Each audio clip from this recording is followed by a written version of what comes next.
નમસ્કાર, vibes of India સાથે હું સમીર. આજે આપણે વરસાદ અને ચોમાસાની વાત કરવાના છે. 2024નું ચોમાસું કેવું રહ્યું છે.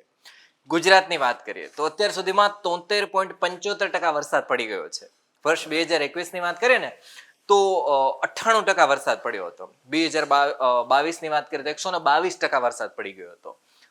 2023ની વાત કરીએ તો 100%થી વધારે એટલે કે 108% વરસાદ પડ્યો હતો. અને આ વર્ષે અત્યારે જો જોઈએ તો ઓગસ્ટનો અંતનો મહિનો ચાલી રહ્યો છે ને 73% વરસાદ પડી ગયો છે. જોકે હજુ સપ્ટેમ્બર બાકી છે. સપ્ટેમ્બરના અંદર આ આંકડો છે 73નો વધશે. અત્યાર સુધીની વાત કરીએ તો ગુજરાતમાં 43 તાલુકામાં 1000 mm થી વધારે વરસાદ પડી ગયો છે. વિસ્તારોની વાત કરીએ તો કચ્છમાં 88%, ઉત્તર ગુજરાતમાં 54%, સૌરાષ્ટ્રમાં 81% અને દક્ષિણ ગુજરાતમાં 88% વરસાદ પડી ગયો છે. અત્યારની પરિસ્થિતિએ ગુજરાતના કુલ 206 ડેમમાં 50 ડેમ 100% ભરાઈ ચૂક્યા છે.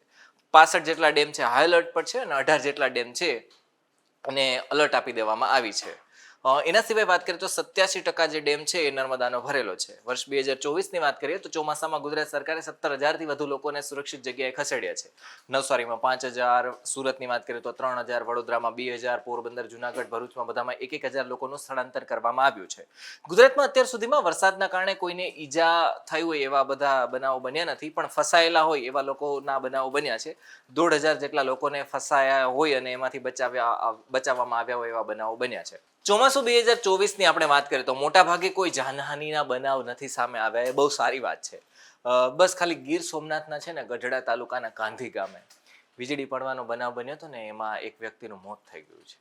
જોકે ગુજરાતમાં ભારે વરસાદ પડી જાય તો એનડીઆરએફની 8 ટીમ અને એસડીઆરએફની 20 જેટલી ટુકડી છે એ અત્યારે જમીનો પર જ છે. જો કદાચને વધારે વરસાદ પડે તો એનડીઆરએફની 7 ટીમ રિઝર્વમાં પણ રાખવામાં આવી છે. એટલે કે જો જરૂર પડે ને તો આપણે આ 7 ટીમને પણ બોલાવી શકીએ છીએ જો બહુ વધારે વરસાદ પડી જાય છે, જેથી ગુજરાતમાં કોઈ પણ વ્યક્તિને કંઈ પણ નુકસાન ન થાય.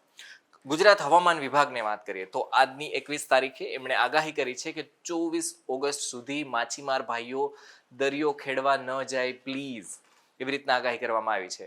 જો તમારા પણ માછીમાર ભાઈ કદાચને નજીકના વિસ્તારમાં હોય અને તમે એને ફોન કરીને કે કોઈ પણ રીતના સંપર્ક કરી શકતા હો તો પછી ના પાડી દેજો. 24 તારીખ સુધી ક્યાંય ન જાય. હવામાન વિભાગે ના પાડી છે. દરિયામાં કંઈ પણ થઈ શકે છે, માટે જાનમાલને નુકસાન થાય એવું તો આપણે ન જ કરવું જોઈએ. આજની તારીખની વાત કરીએ તો રાજ્યમાં 4 જેટલા માર્ગ છે એ વાહન વ્યવહાર માટે બંધ કરવામાં આવ્યા છે. બાકીના 2 અન્ય માર્ગ છે એ પણ બંધ કરવામાં આવ્યા છે, જેમાં એક વડોદરાનો માર્ગ છે અને એક રાજકોટનો માર્ગ છે. પંચાયતની વાત કરીએ તો 27 રસ્તાઓ છે બંધ કરી દેવામાં આવ્યા છે અને 27માંથી ખાલી 13 રસ્તા તો ખાલી પોરબંદરના એકલાના જ છે. પોરબંદરના પંચાયતી રસ્તાઓ છે ને વાહન વ્યવહાર માટે બંધ કરવામાં આવ્યા છે. ગુજરાતની વાત કરીએ તો અત્યાર સુધીમાં 92% વિસ્તારમાં ખેતી કરવામાં આવી છે. સામાન્ય રીતના પાછલા 3 વર્ષની જો આપણે સરેરાશ જોઈએ તો 85 લાખ હેક્ટરમાં ખેતી થાય છે, પણ આ વખતે 89 લાખ હેક્ટરમાં ખેતી કરવામાં આવી છે. તો આ હતી 2024ના વરસાદની માહિતી. તમને કેવી લાગી અમને કમેન્ટમાં લખી અને જણાવો. ધન્યવાદ.